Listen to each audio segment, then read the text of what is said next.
d'imposer une vision de la laïcité qui est la vôtre, mais qui n'est pas celle de la loi et qui n'est pas celle de la République. Vous avez attaqué la charte de la laïcité, vous avez perdu, Madame Malézé. La charte de la laïcité est en vigueur, elle s'applique et elle est appliquée sur le territoire parce qu'elle correspond à une demande absolument indispensable pour défendre nos valeurs vis-à-vis de tous ceux qui veulent les mettre à bas. Alors oui, notre vision de la laïcité est celle qui correspond à la loi.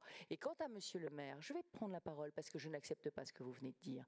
Monsieur le maire est un professeur de philosophie de Trappes qui a été menacé de mort dans son établissement. Et effectivement, quand je l'ai rencontré, grâce à Patrick Karam, quand je l'ai rencontré, et grâce à Othman Nasrou, eh bien, il m'a dit son désarroi parce qu'il ne pouvait plus enseigner la philosophie en Île-de-France. Voilà. Et moi, je lui ai dit, venez nous aider sur les politiques éducatives de la région Île-de-France. Alors oui, j'assume d'avoir recruté Monsieur le maire. J'assume d'avoir tendu la main à un professeur qui était menacé de mort dans son établissement par des islamistes. Vous ne l'auriez sans doute pas fait parce que vous n'en avez rien à foutre de cette situation.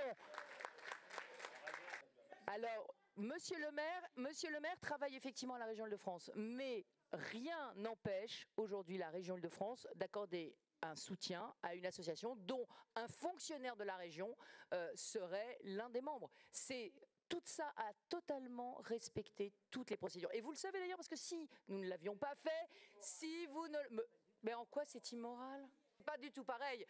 Monsieur Prudhomme, vous verrez que malheureusement la justice s'intéressera à des subventions qui ont été versées dans le précédent mandat, et ces subventions ont été versées effectivement en violation des règles de droit. Voilà, en violation des règles de droit pour des personnes qui ont détourné de l'argent de la région. Mais c'est pas... Si vous pensez que cette subvention est illégale, mais attaquez-la, Monsieur Prudhomme. Je vous souhaite bon courage. Mais en quoi est-ce immoral de financer une action qui est morale elle-même ? Expliquez-moi. Expliquez-moi. Mais quel conflit?